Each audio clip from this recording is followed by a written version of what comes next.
I think it was a discovery process, and I interned for a real estate law firm and did title work for them, commercial real estate. So ended up enjoying kind of that real estate aspect of it. But then when I went into it, which was commercial real estate investment sales in my 20s, I struggled to make that connection of how do I help people.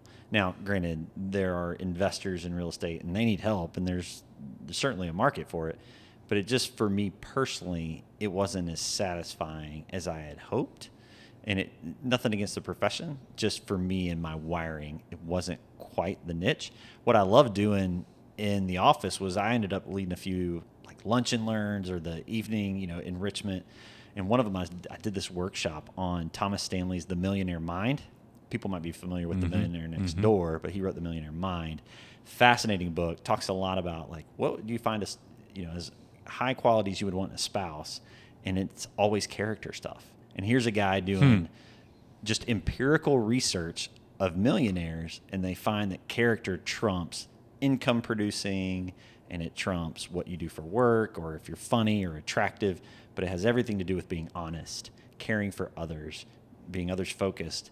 And I just latched onto that. But I love that workshop and the value it provided to the workplace. And I was in a workplace with a bunch of young single guys who are all out there in the market, if you know what I mean. And so it was really intriguing to have that experience. And I just realized, like, it's not that I loved speaking. I loved adding value in that way. And so as my real estate career went on, the market in 2008, 9, 10, the Great Recession, I was making no money in real estate, almost no money. And essentially, we found ourselves at an institutional client, and I was asked to basically look at a portfolio of about 7 buildings. And in the 7 buildings, they were like, what do we do with this? The market's in the toilet. Like, what would you advise us to do in the next 12 to 36 months?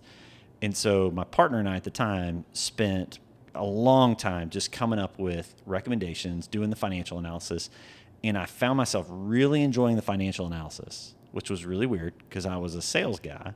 And I also just loved when we went back in and had the consultation with them of this is what we would recommend. And our recommendation wasn't sell.